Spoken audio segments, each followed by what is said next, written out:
Hi, I'm Dr. George Yancey. Let's share some paradigms.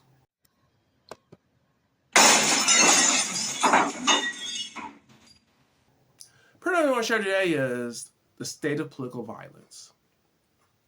Political violence has been all the rage. It's been a big issue, understandably so. It's not just the attempted assassinations of Trump. We've had the husband of the Speaker of the House attacked.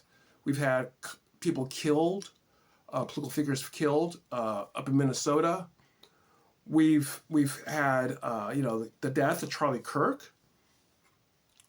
There's a good reason why we're talking about political violence. So I just want to spend a little bit of time talking about the state of political violence. And I'm going to look at the data, what the data says. And what the data says is this, that until recently, more political violence was done by those on the right than the left. Past couple of years, that's changed. And we've actually seen a little bit decrease on the right and a little bit more on the left.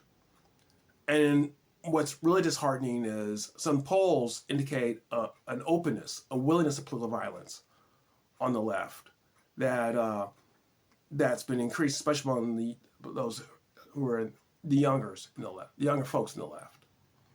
A more willingness to political violence on the left, especially among the young. Political violence is an attempt to get your political outcomes by threatening others, by saying, if you don't do what we want, we will do bodily harm to you. That is disturbing. And that is the complete antithesis to what democracy is supposed to be about. We're supposed to be able to vote in who we want, and they do what we want, and if we vote in wrong, we suffer the consequences of that. So, what are we going to do about this political violence? That's something we have to think about. Now, if you enjoy a conversation like this, please consider subscribing to this channel. If you like this video, consider giving it a like. Political violence, if we keep thinking that we have to win no matter what, political violence becomes a viable option. It becomes a viable option simply because you can justify it. And what will happen is we think that we won't justify it. We think that no, we won't go that way. But when it actually happens, we find reasons to say, well, we didn't want to do it, but we had to, because they are so awful. Thus, the heart of political violence is our heart and our willingness to tolerate political loss.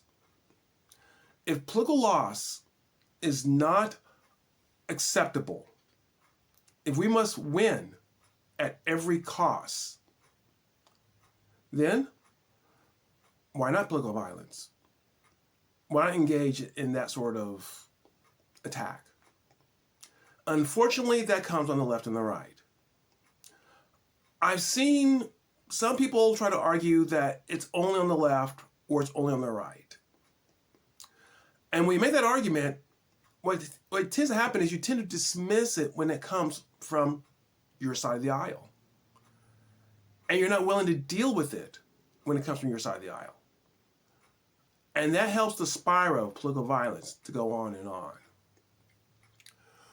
We need to move away from political violence. And the only way I see us doing that is to accept that sometimes our political party will lose.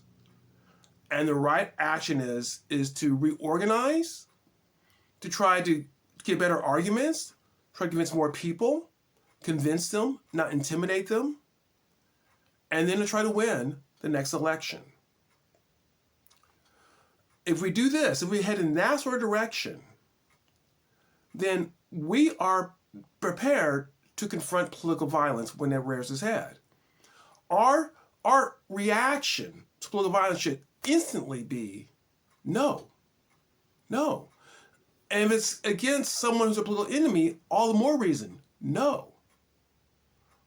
We win at the ballot box. And very importantly, you must be very open to policing political violence among people who think they're fighting for us, rather than accept it or blow it off or ignore it. Political violence is never going to go away completely. You'll always have some outliers, some people who are mentally unbalanced and cannot handle a society that allows for these sort of political outcomes.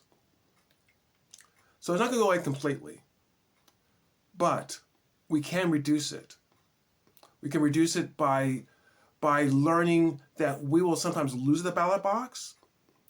We can reduce it by not engaging in dehumanizing rhetoric, not seeing our enemy, our people who oppose us as vile enemies, but people who disagree with us. And if we do that, we can lower the tone and hopefully reduce political violence. Well, I hope this gives us a little bit of insight, a little bit of thinking about this serious topic. And please come back.